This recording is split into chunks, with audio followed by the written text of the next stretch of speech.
Hey guys, have you seen my cheese? I made a plate of cheese. Why are there mice in my cheese? Because I'm feeding them. Well, that was really nice of you. I don't think paper mice eat real cheese though. Whoopsie. Okay, well, you know what we're making today, my friends?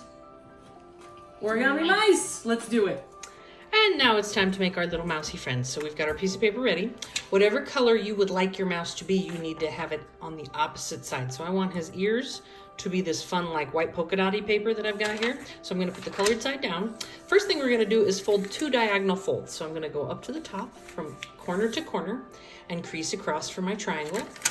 Open it up, and then I'm gonna follow this line by bringing the corner up to the other corner to create our X fold in the middle. You know that you're ready for the next step when you open it up and you see 2 diagonal folds or an X in the center. Next thing we're gonna do is fold a kite fold, and we are actually gonna do this twice. So we're gonna do it on this side, and whatever we do on one side, we do on the other. So we've got our edge here that comes to the center. Our edge here is gonna come to the center as well and create a kite. We're then gonna open up this kite and turn it the other direction. So pretending as if we didn't just do that, we're now gonna take this edge to the center to create a kite on the opposite side of our entire square. And what we do on one side, we have to do on the other side. So bringing it over and creasing it. Now we've created these really fun triangle folds here, which are gonna help us with what we call a dog ear fold. I'm gonna pick up one side, and I'm actually gonna fold both of the corners down. So if you notice, this crease here and this crease here, I'm pushing down, and it's creating this fun little dog ear in the center. And then I'm just gonna lay that back down. What we do on one side, we have to do on the other side. So if this was super confusing, take a breath, watch it again. As I do it a second time, I'm gonna open this up, and I'm going to fold this and this back down. So I'm gonna use my finger here to pinch this down, my finger here to pinch this down, and now there's this fun little pinch in the center, our dog ear. We're then gonna fold it down to meet the other one. Now our dog ears are actually gonna turn into our mouse ears. So the first thing I'm gonna do is picking up this one, I'm going to fold it from here back to the center fold. So I'm gonna take this edge and line it up with our center fold to create our crease. I'm then gonna roll it over on itself so that I have it out of the way and can do it a second time here. If that was confusing, let's watch again. We've got both of our dog ears laying flat down, pointing towards us. I'm going to pick this edge up and fold it up to the center crease line right here. And then I'm gonna fold it over itself again to get it out of the way because I've gotta do it on this side. I'm gonna take this edge here, bring it to our center crease. And I've got my second ear started, but I've got to fold it up and away to get it out of the way and over across itself. There we go. Next step, now that we've got both of our ears kind of tucked, we're gonna take the top here and begin to create what is his head. So I'm gonna take this, turn it over, and fold this down a good ways. We do not have to line this up directly with the center fold. You can if you'd like, but I like my mouse heads to just be a little more pointed and a little more diagonaler. That's not a word. A little bit more on the diagonal crease. So I folded it over. I'm gonna bring it back and show you what it looks like here. So we've still got our 2 ears hanging out and a very flat top. The next thing we're gonna do is called a mountain fold. I just learned this today. And a mountain fold is any time that you crease something over. So technically we took this mountain and we folded it over, right? We're gonna do it again, but from the center line to here, I'm gonna just crease this back to make a triangle top. Got one triangle top on this side, and I'm gonna crease this back here to make another mountain appear. So it took us 3 mountain folds to make this mountain. I'm gonna unfold it for you so you can see. I first took the top of the mountain, folded it back.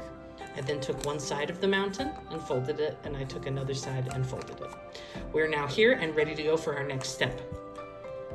We're gonna have some fun with some ears. So what we're gonna do is take our ears and let them stand out as we fold the entire creature in half. So we're gonna crease it along that center line here.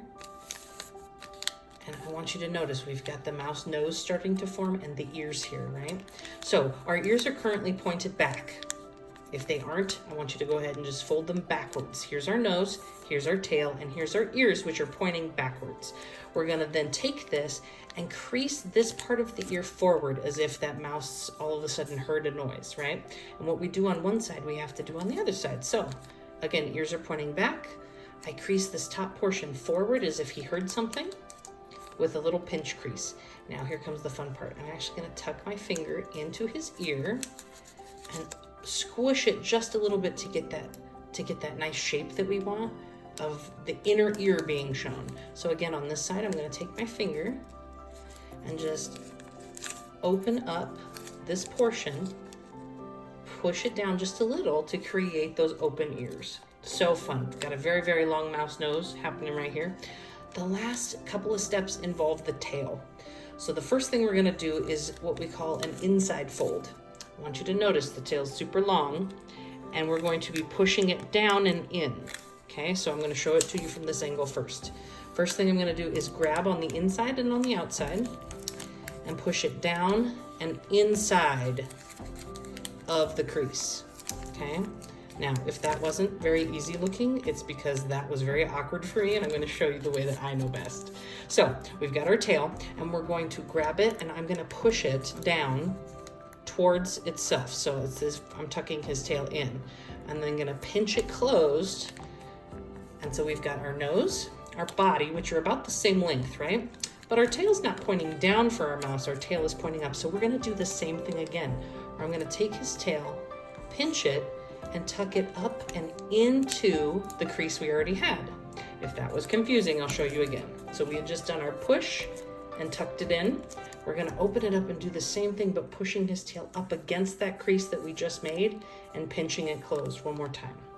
He is looking really sharp, but his tail is looking awfully thick, and rats have way thicker tails than mice. So we are going to actually look at this portion of it. I'm going to take this corner and tuck it into the middle. I'm also gonna take this corner and tuck it into the middle and just skinny up his tail just a little bit.